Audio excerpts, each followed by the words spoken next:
Olá pessoal, eu sou a professora Joelma Nascimento, da instituição Evoluir Qualificação Profissional e vamos hoje dar início à nossa terceira aula do curso de copeira hospitalar. Como falamos anteriormente na aula 2, a gente falou bastante sobre a questão das dietas, tá bom? E vamos dar seguimento a ela. Hoje nós vamos falar sobre dieta isenta de glúten. Caracteriza-se pela ausência total de cereais ricos em glúten, tais como trigo, todos os derivados aí do trigo, como pão, macarrão, bolos, biscoitos e massas em geral. O trigo ele pode ser substituído por farinha de milho, maisena, polvilho, fécula de batata ou creme de arroz. Por sua restrição, é importante que a dieta isenta de glúten seja variada e receitas especiais são exigidas. Também é essencial educar o paciente a verificar sempre o rótulo de qualquer alimento, não consumindo aqueles cuja embalagem informar contém glúten. Então, assim, a dieta, gente, isenta de glúten, ela basicamente exclui tudo que é derivado aí do trigo, tá bom? Tudo que contém trigo contém glúten. Então, é importante que a gente observe todos os rótulos, porque aqueles pacotinhos de biscoito que são entregues no café da manhã, ou o biscoito de água e sal, ou o biscoito de maisena, ou o biscoito Maria, qualquer um desses, eles contêm glúten. Então, o paciente que tem uma dieta restrita ao glúten, vai estar no mapa dele escrito isso, você deve observar para que não coloque algo errado. Nós temos aí as substituições feitas com farinhas de arroz, féculas de batata, polvilho doce, polvilho azedo, amido de milho, tá bom? Farinha preparada sem glúten, farinhas funcionais como linhaça, coco, maracujá e outras. Todas essas farinhas que estão aqui expostas, elas servem para a preparação de alimentos de pessoas que têm intolerância ao glúten. A gente também tem aí a dieta isenta de lactose. Dieta onde se elimina alimentos que contenham lactose, leites e derivados. Ou utiliza-se produtos lácteos, onde a lactose é retirada, indicada quando o paciente possui intolerância à lactose. Geralmente é por algum tipo de erro nato no metabolismo ou em casos de diarreia crônica. Olha só, existem pacientes que já nascem com essa intolerância, porém a intolerância à lactose ela pode ser adquirida em qualquer fase da vida, tá bom? O que é a lactose? A lactose é o açúcar do leite. A gente vai ver aqui a diferença entre intolerância à lactose e alergia às proteínas do leite. São diferentes, a alergia à proteína do leite é mais severa do que a intolerância à lactose. Apesar de ambas serem causadas pelo consumo de leite, a intolerância à lactose e a alergia à proteína do leite de vaca possuem características, sintomas e tratamentos diferentes. A alergia é uma reação do sistema de defesa do organismo às proteínas do leite. O leite de vaca possui mais de 20 proteínas, mas as responsáveis por causar alergia são caseína, alfa-lactobalmina e beta-lactoglobulina, tá bom? Ou o soro do leite. Já a intolerância é decorrente da dificuldade do organismo em digerir a lactose, que é o açúcar do leite, devido à deficiência ou ausência de lactase, enzima que a digere. Enquanto a intolerância pode surgir a qualquer momento, inclusive na vida adulta, a alergia, à proteína do leite ocorre geralmente em bebês e crianças menores de 3 anos de idade. Então, entendo que tem pessoas que têm intolerância à lactose somente, ela pode tomar um leite ou os derivados zero lactose, não tem problema algum, ou muitas vezes ao ingerir a lactose, ela pode tomar comprimidos que já existem hoje, lógico, prescritos pelo médico, com a enzima lactase, que na verdade é essa deficiência que o paciente tem no organismo. A lactase, ela faz a digestão da lactose, que é o açúcar do leite, tá bom? E no caso, gente, da intolerância à alergia à proteína do leite, o paciente ele tem alergia realmente ao leite e os derivados dele. Então, o paciente não pode consumir o leite de maneira nenhuma. sabor. As dietas, elas são divididas por sabor, volume, temperatura. Vamos aqui ao sabor. A dieta pode ter sabor doce, salgado, misto, suave, moderado e intenso. Deve-se evitar altas concentrações de açúcar, sal ou ácidos. Condimentos podem ser utilizados, como ervas, especiarias e o próprio sal, em quantidade moderada. Bom? Então, a dieta do paciente pode ser doce, salgada, depende do que o médico determina. Volume. O volume depende da capacidade gástrica do paciente e pode ser normal, aumentado ou diminuído, para evitar distensão gástrica. Deve-se aumentar a frequência das refeições e diminuir o volume. Observe, uma pessoa quando ela faz um processo, uma cirurgia bariátrica, por exemplo, ela vai ter uma redução no tamanho do estômago. Óbvio que o que ela consumia antes da cirurgia era um volume bem maior de alimentos. E agora, por conta dessa restrição aí no tamanho do estômago, o volume da alimentação dela vai ser totalmente reduzido. E quem vai determinar a quantidade também é o médico, tá bom? Para evitar essa distensão gástrica, ó, o abrir demais aí do estômago. Temperatura. A dieta pode ser oferecida a temperatura ambiente, quente, fria ou até mesmo gelada. As temperaturas extremas atenuam ou amortizam a sensibilidade dos órgãos gustativos e alimentos quentes têm um maior potencial de saciedade, enquanto os frios retardam. Assim, a contração do tubo digestório é acelerada pelos alimentos quentes e retardada pelos frios. Lembrando, gente, a temperatura também depende do processo aí de recuperação do paciente, do que o médico determina. Mas existem dietas aí que a temperatura dela tem que ser fria. Por exemplo, uma pessoa que faz cirurgia aí na região da garganta. Geralmente o médico pede para que ela tome tudo gelada mesmo, não é nem frio, é gelado. Porque para não esquentar essa região que passou por um processo cirúrgico.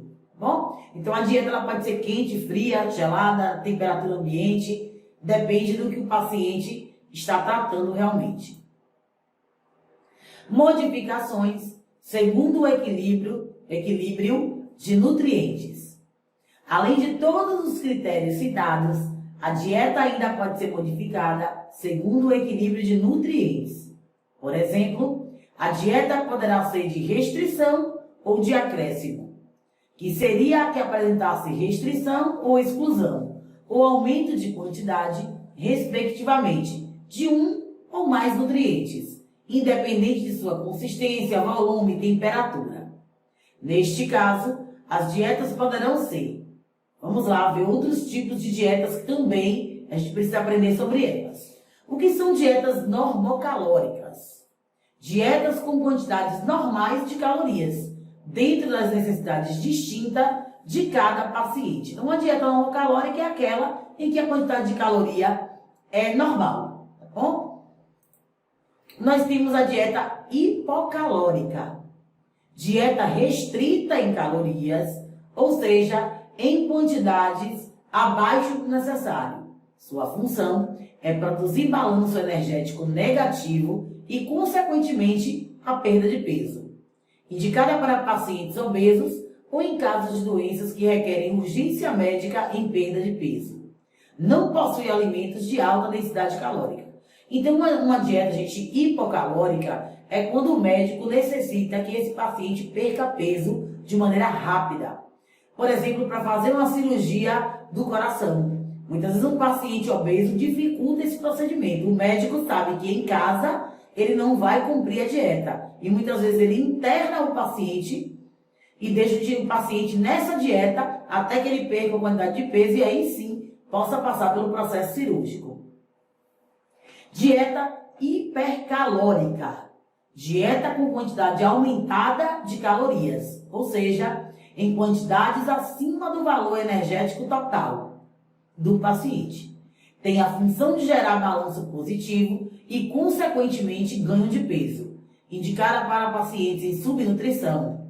Possui alimentos de alta densidade calórica.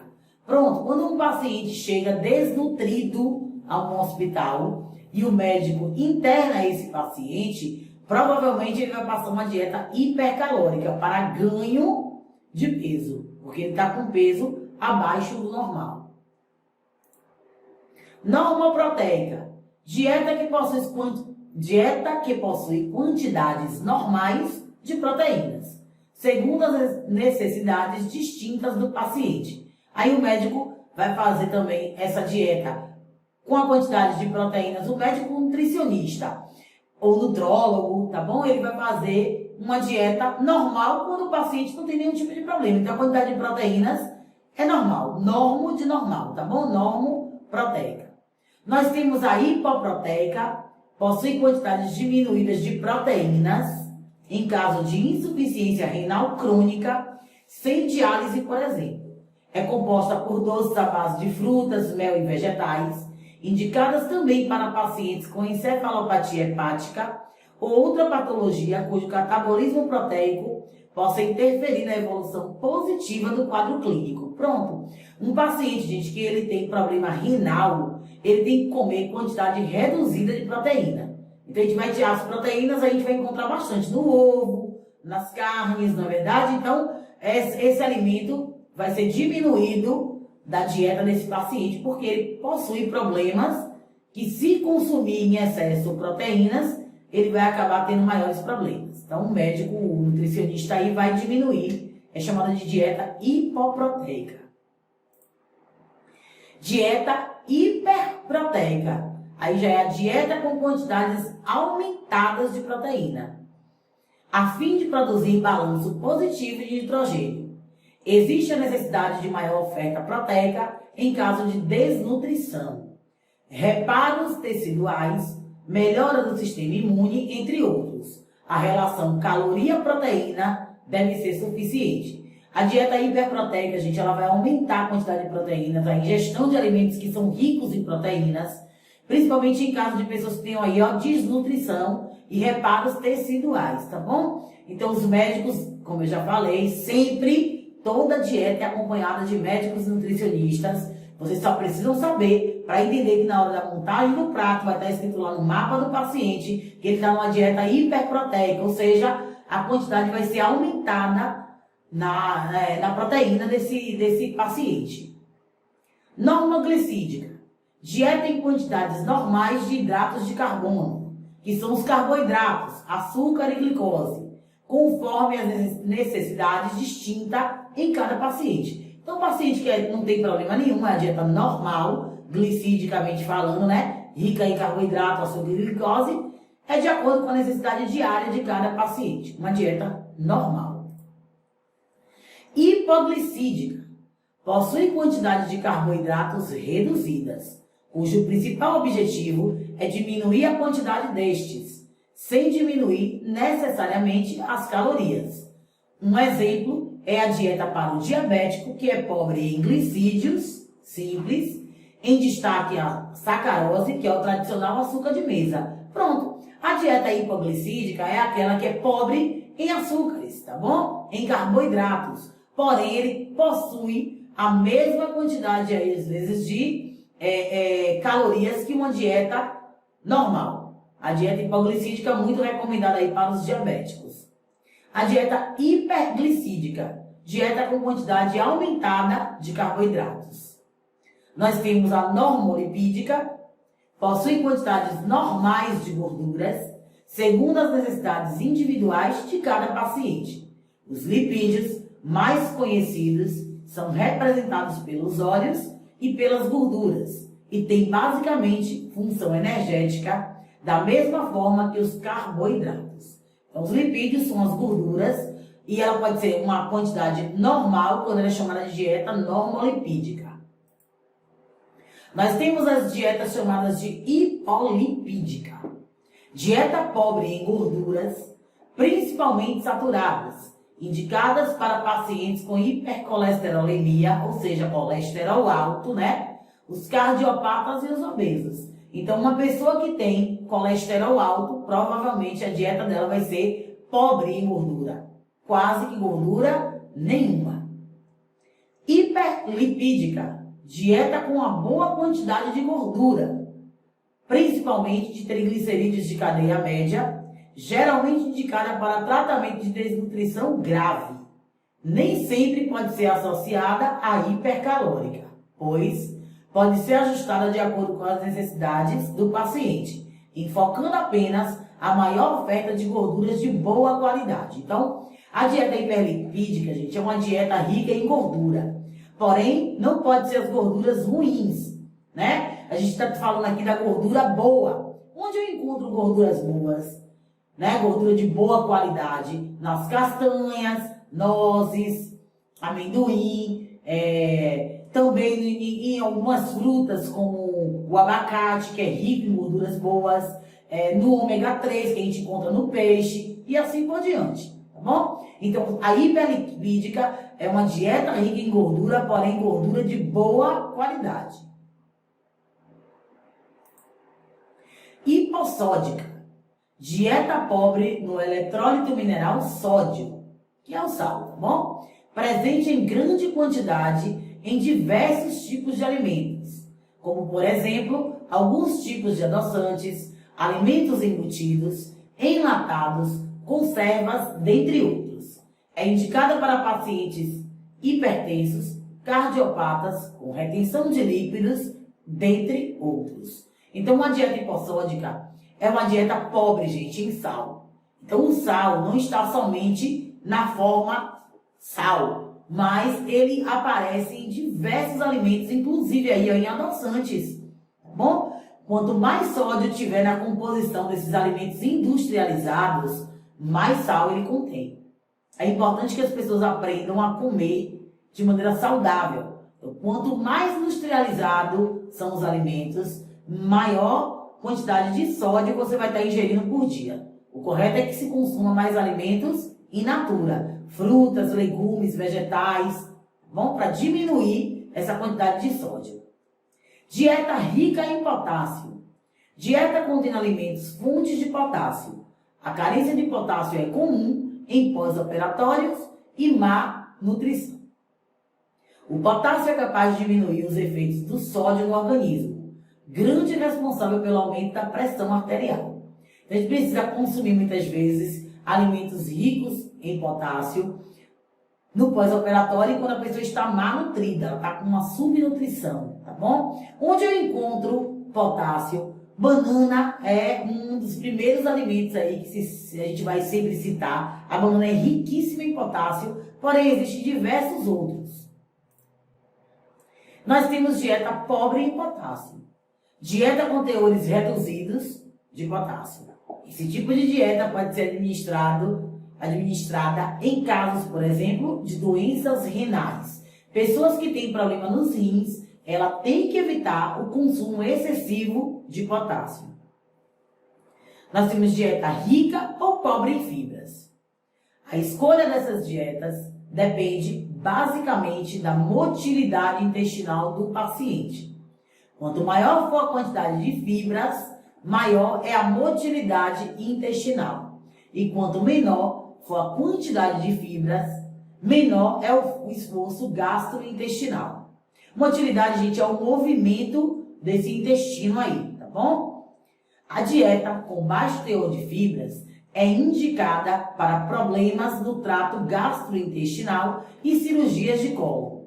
A dieta rica em fibras deve fornecer variáveis de fibras solúveis e insolúveis. Também está indicada para doenças do cólon, hemorroidas e obesidades. Lembrando que os pacientes que vão ter uma dieta rica em fibra, ele precisa ter um consumo maior de água. Principalmente, gente, essas fibras que a gente encontra de maneira industrializada, tipo pão integral, macarrão integral, arroz integral, tudo que for integral tem fibra. Todo o consumo de fibra industrializada, aveia, centeio, linhaça, trigo, exige uma quantidade maior de líquido no organismo, porque senão vai ocasionar aí um problema no intestino, porque a fibra ela precisa de líquido para que ela consiga trabalhar e sair de uma maneira facilitada do organismo, tá bom? Então, paciente que está com dieta rica em fibra, ele vai consumir bastante líquido. pobre em colesterol. Consiste em restringir a utilização de gorduras saturadas e utiliza-se moderadamente das gorduras poli e monoinsaturadas. São as gorduras boas, que têm origem principalmente vegetal, mas estão em alguns peixes também. São encontradas em azeite de oliva, óleo de milho e canola, castanha do Pará, amêndoas, salmão, sementes de linhaça, abacate e outros alimentos. Então, a gordura boa, que a gente falou agora há pouco, está aí, ela é encontrada em diversos alimentos. Bom para quem tem que fazer uma dieta pobre em colesterol, porque ela já está, muitas vezes, com o colesterol elevadíssimo. Restrita em líquidos. Dieta onde se restringe a ingestão de líquidos. Utilizada principalmente em casos de doença renal aguda, onde os rins são incapazes de manter sua atividade regular. Preste atenção. Um paciente que já tem um problema renal agudo, ele vai ter também uma restrição de ingestão de líquidos, tá bom, pessoal? O importante é que se mantenha a ingestão de líquidos para que não se tenha um problema renal. Depois que se adquire um problema renal, o paciente, quando ele está hospitalizado, geralmente ele vai ter uma restrição aí de ingestão de líquidos. É bastante difícil trabalhar com pacientes assim, porque imagina aí você num centro de pediatria, né, cheio de crianças internadas, e você é copeira, tem que se impor, tem que manter o equilíbrio emocional, porque vai ter paciente que vai te pedir água, e sendo uma criança a gente fica sem saber o que fazer, mas tem que saber o que fazer. Infelizmente, a gente não pode ofertar esse líquido ao paciente se não tiver sob orientação aí dos médicos. Bom? Dieta pós-gastroplastia, é a famosa bariátrica. Dieta para pacientes no pós-operatório de cirurgia bariátrica, redução do estômago, a fim de evitar náuseas, vômitos e desidratação. Com a liberação da dieta via oral, inicia-se a ingestão de pequenos volumes de água, evoluindo para líquidos claros, após evoluir para a dieta líquida completa, pastosa e branda. As progressões são baseadas na tolerância do paciente. São recomendadas de 6 a 8 pequenas refeições ao dia. Quando você está trabalhando em um setor, que você trabalha com pessoa pós-operada aí, né, do estômago, da redução feita a bariátrica, são pacientes que vão ter alguns problemas, porque eles têm a mente ainda com o pensamento, né, de querer ingerir o alimento, de sentir o desejo do alimento e a fome, mas o estômago dele já não é mais o mesmo. Então, com certeza, uma pessoa com fome, geralmente ela se torna uma pessoa irritada, muitas vezes agressiva, tá bom? Tem que ter bastante tolerância para trabalhar nesse ambiente, porque requer todo esse cuidado com o paciente, sabendo que você não vai poder ofertar nada além do que estiver prescrito ali no mapa do paciente. Tanto em quantidade de vezes, como principalmente no volume que vai ser administrado. Você vai ter pacientes que já vão estar evoluídos e que vão estar tomando uma quantidade maior de líquido, enquanto os que são recém-operados entre as primeiras 24 e 36 horas, que só tomam basicamente água, líquidos claros, transparentes, em quantidade muito pequena, tá bom? Então, cuidado para não ofertar ao paciente, porque fica lá, eu tô com pena, eu sinto, né? Muito de ver ele assim com fome. Infelizmente, a gente tem que seguir as restrições aí que o médico impõe para cada paciente, para que ele consiga realmente se recuperar de maneira rápida. Montagem e entrega correta das bandejas e dietas. Todos os dias, centenas de prescrições dietéticas saem das mãos dos nutricionistas para chegar às cozinhas hospitalares. Nelas, uma grande equipe prepara, separa e identifica corretamente os alimentos que serão encaminhados aos pacientes, aos diferentes pacientes, respeitando os distintos graus de complexidade em seus quadros de saúde. Então, todos os dias são muitas refeições servidas dentro de um hospital. A montagem e entrega das bandejas tem que ser com bastante cuidado, tá bom? Existe uma equipe preparando, Vocês vão servir essa refeição observando sempre tudo que está etiquetado aí nas bandejas. E essa é apenas uma parte de um longo caminho que vai desde a linha de montagem das bandejas até a distribuição nos leitos. Bandejas. As bandejas são individualizadas por paciente e sinalizadas com etiquetas de acordo com a prescrição dietética. Estão evidenciados na etiqueta identificação do paciente, tipo de dieta e eventuais adaptações no cardápio. Exemplo, o paciente está na dieta geral, aquela dieta normal, para diabético, sem sal e sem carne vermelha. Pronto. É uma dieta normal, onde ele pode comer todos os alimentos, exceto o excesso de sal e a carne vermelha. Pronto, foi uma dieta que o próprio médico prescreveu junto com a nutricionista aí, e isso tem que estar escrito na bandeja para que não haja a troca, gente. A bandeja ela tem que ser bastante identificada de uma maneira correta e antes de efetuar a entrega, você vai perguntar se o paciente é aquele, olhar se realmente é aquele paciente mesmo, porque todo quarto tem no leito a identificação de quem é o paciente, para evitar a troca das alimentações. Lembre, um paciente que está numa dieta restrita, se ele receber aí uma alimentação, uma bandeja com uma alimentação normal ou branda, ele não vai reclamar, ele vai querer consumir. Então depois pode acarretar uma série de problemas na recuperação dele, porque ele comeu alimentos que não poderiam ser ingeridos naquele momento. Como entregar a bandeja no quarto do paciente? Cada hospital segue padrão próprio de atendimento e a copeira receberá as devidas instruções da sua chefia. Ao ser contratado, vão te explicar como é o procedimento daquele hospital. Porém, de forma geral, aconselha-se que siga os seguintes passos. Primeiro, bater levemente na porta, mas o suficiente para ser ouvido.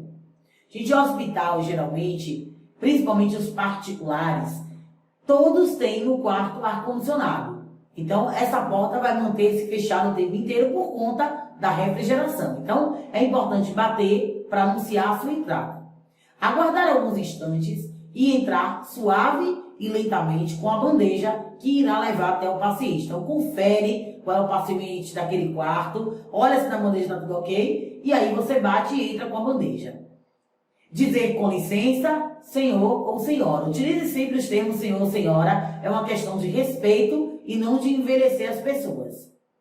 Se o paciente for adolescente ou criança, mencionar o nome e dizer sou a copeira e vim trazer sua refeição. Sempre se atentar nos jejuns.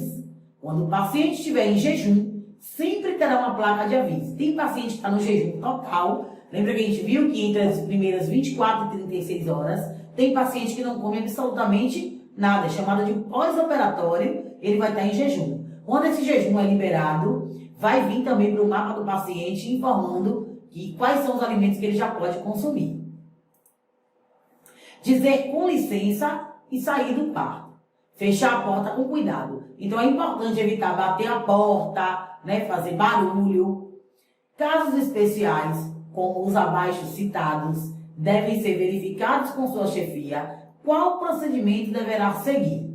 Se o paciente, por exemplo, estiver sozinho e dormindo, com as luzes apagadas, se ele estiver passando mal, ou se ele estiver em um procedimento médico, como é que você deve agir com relação à alimentação? Então, quem vai te explicar isso é o pessoal do setor que te contrata, tá bom? Quando te contrata, vai ter um chefe, geralmente tem supervisor de andar das copeiras, e ela te orienta com relação a tudo isso. Se o paciente estiver dormindo na corda, as luzes apagadas, se ele estiver passando mal, qual procedimento eu devo efetuar? Bati na porta, entrei, o paciente estava sozinho e está passando mal. O que eu faço? Então, as empresas te treinam a quem procurar ou o que fazer nesse momento.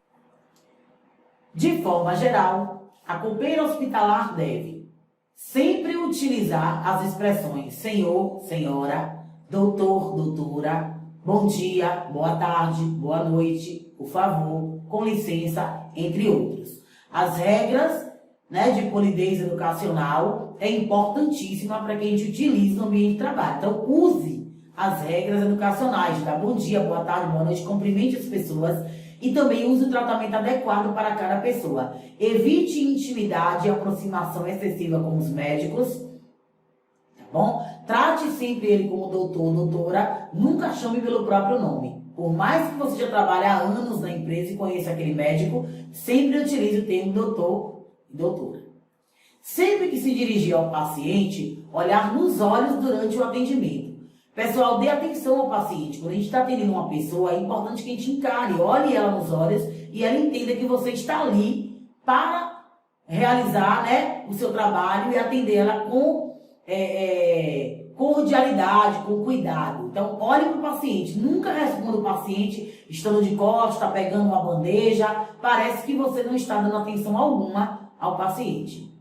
Identificar-se dizendo o nome e função. Quando você entra e vai até o paciente a primeira vez, oi, boa tarde, eu sou a copeira, fulana de tal, vim aqui trazer sua dieta, sua alimentação. Ser respeitosa, manter postura tranquila e segura, jamais responder questões que não competem à sua função e informar que vai comunicar a outro profissional para atendê-lo. Existem situações em que o próprio paciente te pede informação. Se essa informação não diz respeito à sua área de atuação, ao seu trabalho, jamais responda o paciente. Vá até o seu superior, procure quem pode, responder a ele e passe a informação aí que o paciente está pedindo. Tratar os médicos por doutor e doutora sempre. Nunca envolver o paciente em questões internas da instituição, como, por exemplo, demora na entrega de medicamento da farmácia, roupa da lavanderia, falta de colaborador. Jamais se envolva. Se o paciente fizer uma queixa de que está demorando o medicamento, de que a troca dos lençóis de cama, a toalha de banho está demorado, informe que você vai passar a informação ao seu superior para que alguém providencie resolver isso. Nunca se envolva na questão. Nunca mencionar qualquer religião. Gente, religião não se discute. Então, lembre que dentro de um hospital você pode ter pessoas de diversas denominações religiosas, inclusive as pessoas que se declaram ateus, que não acreditam em Deus. Então, não diga nunca os termos fique com Deus, Deus te ajude, tá bom? Não deve ser usado. Expressões como volte sempre, já vai. Que alegria revê-lo aqui de novo. Não são adequadas. Imagina você dizer já vai para o paciente. Complicado, né? O paciente está internado e desesperado para chegar à sua casa e ir embora, e você acaba interrogando com frases que não são adequadas. Se houver alguma queixa, ouça e diga que vai direcionar a queixa ao seu superior ou pessoa responsável. Nunca mexer no leito do paciente, nem ajudá-lo a sentar na cama. Isso só compete, gente, à equipe de enfermagem. Então, enfermeiras e técnicas estão ali para isso. Caso o paciente peça para levantar ele, para sentar, para que ele consiga comer, diga a ele que vai buscar auxílio. Você vai colocar a bandeja no local adequado e vai chamar a equipe de enfermagem, que é quem vai auxiliá-lo. Por quê? Porque você pode causar um dano à saúde do paciente. Digamos que ele está proibido de levantar por 6 horas, por 10 horas, porque tomou anestesia. Você não está ciente disso, o paciente quer porque quer se sentar e você acaba ajudando ele. Uma ajuda que vai prejudicar aí na questão da saúde do paciente. Então, jamais faça isso. Nunca deprecie a equipe com quem trabalha. Jamais fale mal de uma outra copeira, de uma equipe de enfermagem, nunca. Por mais que o paciente faça queixa, simplesmente escute e não dê opiniões, não fale sobre o assunto. Nunca deprecie também a instituição onde trabalha. Fala mal da própria instituição. Ah, aqui é sempre assim, demora mesmo esse procedimento, os médicos trabalham de forma assim. Jamais. Falar mal da instituição só traz uma negatividade para a empresa a qual você atua. Atenção! Para reforçar a segurança, os carrinhos já abastecidos nos andares devem ser revisados pelas copeiras, antes de chegarem aos respectivos leitos, além de passarem pela conferência dos pacientes e seus acompanhantes no momento da entrega. Então, atenção, se não é você que elabora essa bandeja do paciente, porque existem instituições que eles têm as chamadas copeiras de produção, trabalham no setor interno dentro da cozinha, produzindo aí, preparando essas bandejas. E elas entregam a vocês para que façam a entrega nos quartos, tá bom? Nos leitos. Então, quando a gente não prepara a bandeja, é importante que seja revisada a bandeja. Observe se aquela bandeja pertence àquele paciente através do mapa, tá bom? Para não entregar no leito errado.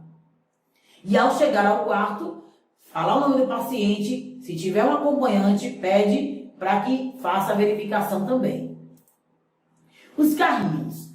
Olha que maravilha os carrinhos que existem hoje na área hospitalar. Nós vimos anteriormente um carrinho bem simples, como esse aí na figura acima, que só tá os dois carrinhos, tá vendo?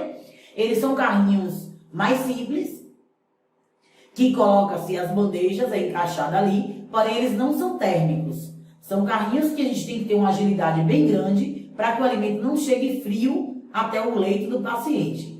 Porém, esses outros carrinhos maiores, ó, a gente observa que ele é dividido em dois lados. Um leva os pratos prontos, que ele pode ser aquecido, inclusive, mantém o alimento quente. E o outro lado, onde tem os sucos e as sobremesas. Ali é um lado que é refrigerado. Observe que do lado que estão os pratos, em cima tem uma etiqueta vermelhinha, mostrando que é o lado quente. E do lado que é gelado, tem uma etiqueta bem pequenininha, azul, identificando que é o lado frio do carrinho. Então, esses carrinhos são maravilhosos, são térmicos. Observe ele de lado. Ele tem portas de correr, onde você para na frente do quarto do paciente, abre e tira a bandeja. A outra vantagem desse carrinho é não precisar servir naquelas bandejas com divisórias, que são muito utilizadas em hospitais. Por quê? Porque essas bandejas vêm com tampa, que mantém o alimento preservado desde a saída da cozinha até chegar à mão do paciente, que é quem vai abrir. Já no carrinho aquecido, eu posso servir a alimentação direto no prato. Mas vai ter a bandeja e o prato mesmo com o próprio alimento, que torna aí a alimentação até mais agradável para o paciente que vai, comer em um prato. Os novos carros térmicos, aquecido e refrigerado, garantem a temperatura ideal das refeições no serviço de distribuição. É indicado para armazenamento e transporte de alimentos aquecidos em temperatura de trabalho controlada para até 85 graus, bem como de refrigerados. Os carros destacam-se pelo design inteligente e ergonômico, com portas estreitas e elegantes, pela praticidade e mobilidade, por serem muito fáceis de operar e dirigir.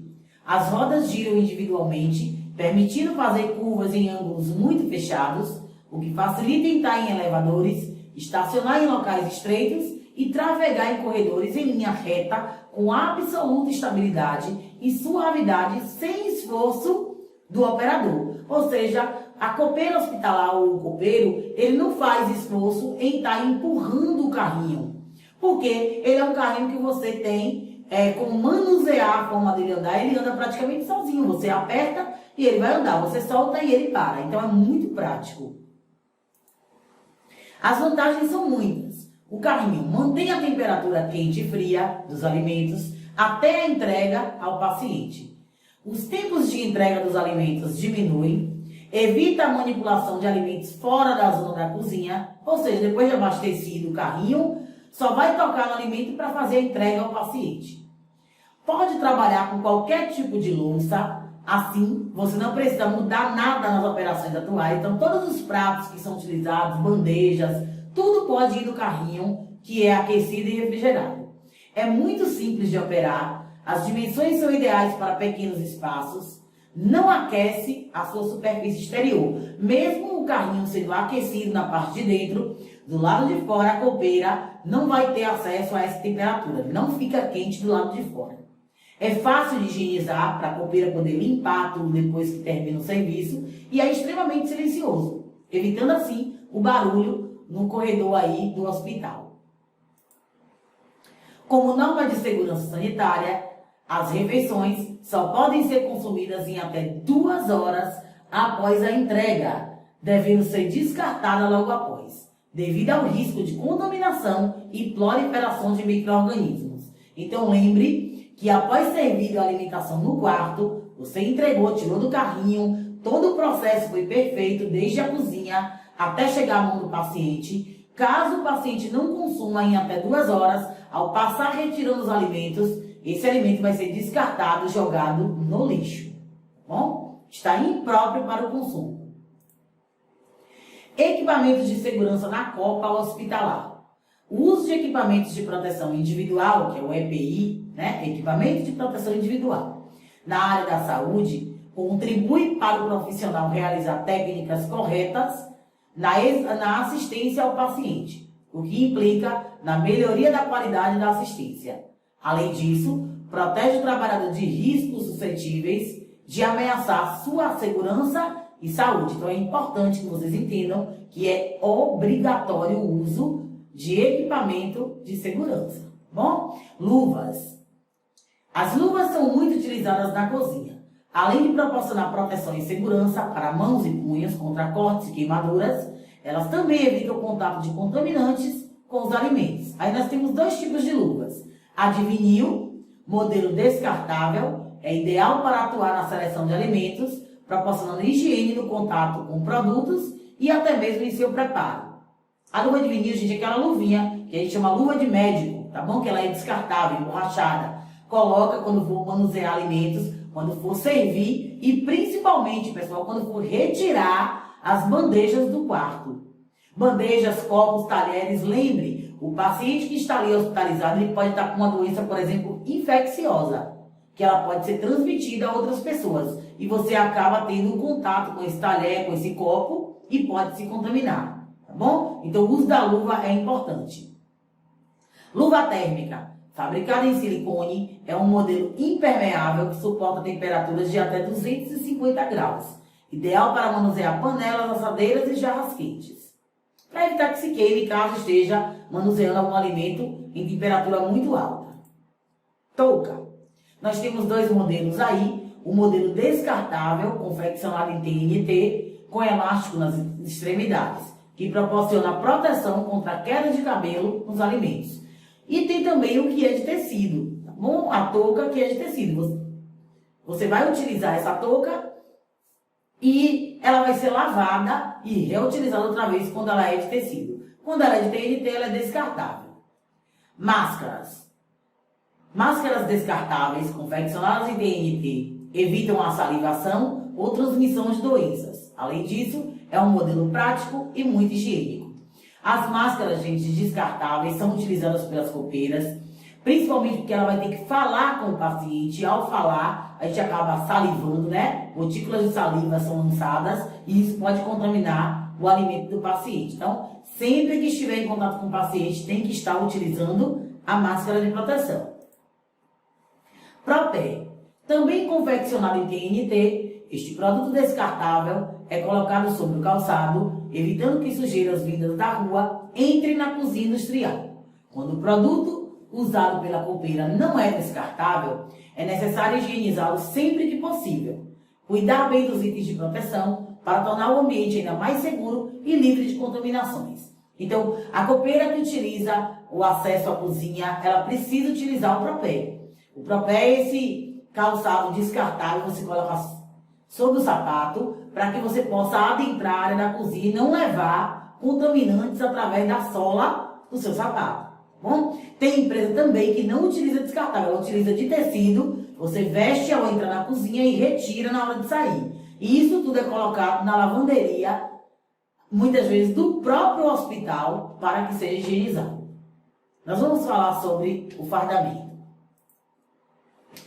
Hoje finalizamos nossa aula. É isso, pessoal. Espero que vocês tenham compreendido. Caso haja qualquer tipo de dúvida, entre em contato comigo através do WhatsApp, tá bom? Que eu te esclareço qualquer tipo de dúvida. Peço também que vocês sigam as nossas páginas através do Instagram, Facebook e se inscrevam lá no nosso canal no YouTube Evoluir Qualificação. Um beijo e até a próxima.